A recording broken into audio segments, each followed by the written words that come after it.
In today's video, I'm going to teach you how to invite guests to ClickUp Guest Access 2026.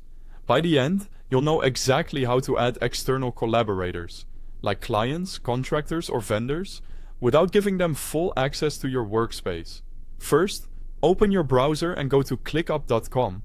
Sign in using your preferred method. You can continue with email or a connected account, whichever you normally use.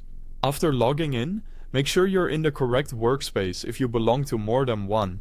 You can switch workspaces from the top area of the interface if needed. Once you're on your ClickUp homepage, look to the top right corner for your profile avatar or name. That's where you'll access your account controls. Click it to open the drop-down menu, then choose Settings. This takes you to the administrative area where you manage people and permissions. On the left sidebar, you should see a section called Admin Settings. If you don't see it, you may not have the required role or permission to invite guests, so you might need an admin to complete this for you. Under Admin Settings, click People.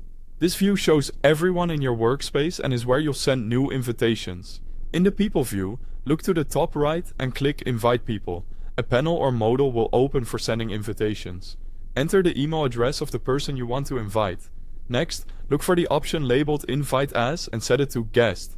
This is important. Guests are designed for limited, secure access. They can be added to only the items you share with them, and they won't see anything else in your workspace by default. On many plans, guests do not take up a paid member seat, which is great for collaborating cost-effectively. When you're ready, click Send Free Invite. The recipient will receive an email with a link to join your workspace as a guest. They'll need to accept that invite to get access. After they accept, you can fine-tune what they can view or edit by managing sharing and permissions at the right level, whether that's a space, a folder, a list, or specific tasks, keeping their access focused and secure. A few quick tips before we wrap up.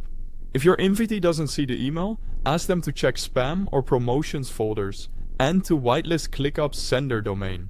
If the invite shows as pending in the people view, you can resend the invitation from there.